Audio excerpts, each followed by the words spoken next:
Raif Badawi, the Saudi blogger who was sentenced to a decade in prison and 1,000 lashes for insulting Islam, now faces being beheaded for renouncing the religion.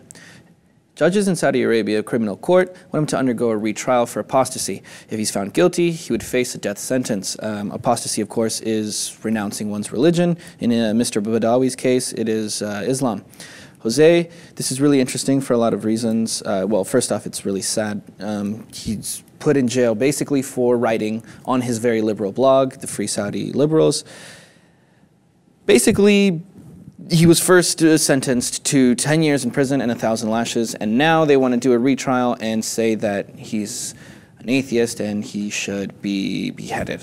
Whoa, that's harsh.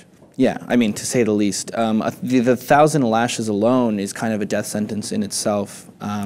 They gave him 50. They were going to do 50 a week, but they realized he wasn't really healthy enough. So they kept postponing the lashing, and they kept postponing it and postponing it. And in the process of doing that, the whole story got a lot of international attention all across the world.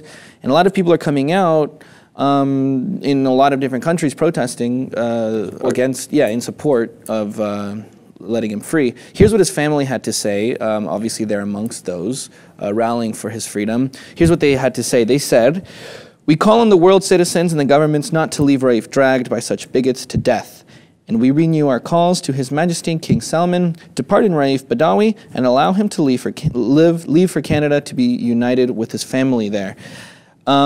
So, Jose, it's 2015. We're still living in a world where you can be beheaded for saying what's on your mind and going against the government.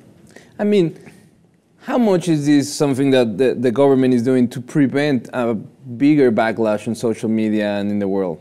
You know, it's easier to just kill him, disappear the problem, let the story die, versus having him endure series of lashes and over an extended period of time where, like you said, the more time they have to punish him and the longer he takes to receive all his 1,000 lashes, the more time people can learn about the situation, the more pressure international organizations can pressure Saudi Arabia to prevent this abuse and this, it's barbaric what they're doing. But at the same time, it's easier for them to just, let's behead him and let's kill the problem and all the international critique about it, and go ahead with, with our lives. Well, I'm really surprised, considering that it got so much international attention, this story. It's like, people were pissed off, obviously, because it's really inhumane to lash somebody, especially in public. But, and then they gave him a retrial, and a lot of people thought that this was going to help him. Oh, this is his ticket out, they're going to let him free. And actually, it was the exact opposite. And now this retrial is saying, you know what? He's renouncing his religion, we need to kill him. And it's really surprising because it's gotten so much international attention. And now after all of this, all these protests and things are going on, it's like, oh no, we'll just kill him instead. And it's like you'd think that the Saudi Arabian government would care more about, care more about their international image. And I think you're making me think about something, important. What about if this happened in Russia? International sanctions to Russia for human rights violations, but why not against Saudi Arabia? Maybe because they give us a lot of oil for a good price. Maybe, just maybe. Something, just maybe, just saying. Well, either way, it's really sad what's happening to Mr. Badawi.